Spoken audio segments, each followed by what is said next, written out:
आलसी गधे की कहानी। एक गांव में नमक का व्यापारी रहता था। उसके पास एक गधा था। व्यापारी रोज अपने गोदाम से दुकान तक नमक ले जाने के लिए गधे का इस्तेमाल किया करता था। वह नमक को बोरी में भरकर गधे की पीठ पर लाद देता और उसके साथ साथ चलता हुआ दुकान तक आता था। व्यापारी का गधा आलसी प्रवृत्ति का था। काम से बचने के लिए वह नित नए उपाय सोचता रहता था। गोदाम से दुकान तक के रास्ते में एक नदी पड़ती थी, जिस पर एक छोटा पुल बना हुआ है। एक दिन नदी पर बने पुल पर चलते समय अचानक गधे का पैर फिसला और वह नदी में जा गिरा।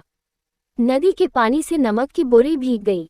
जब तक व्यापारी ने गधे को पानी से निकाला, तब तक बोरी में भरा बहुत सारा नमक घुल चुका था। गधा जब चलने लगा तो उसे बोरी का भार बहुत कम महसूस हुआ और वह खुश हो गया। उसने सोचा कि अपने ऊपर लदा बोझ हल्का करने का ये बहुत बढ़िया तरीका है। अगले दिन वह जानबूझकर नदी में गिर पड़ा। नमक पानी में घुल जाने से बोरी का वजन फिर कम हो गया। उसके बाद से वह हर रोज ऐसा ही करने लगा। रोज रोज गधे की ये हरकत देखकर व्यापारी उसकी चालाकी समझ गया।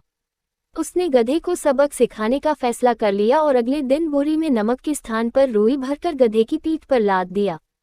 रुई हल्की थी। इसके बाद भी आलसी गधे ने सोचा कि क्यों न रोज की तरह नदी के पानी में गिरकर इस वजन को और कम कर लिया जाए।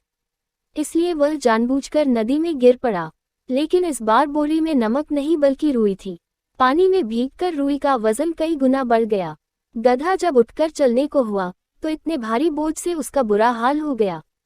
उस दिन के बाद से उसने कभी आलस न करने का निर्णय किया। सीख 1। आलस का फल कभी न कभी मिल ही जाता है। 2। एक ही उपाय हर बार कारगर सिद्ध नहीं होता।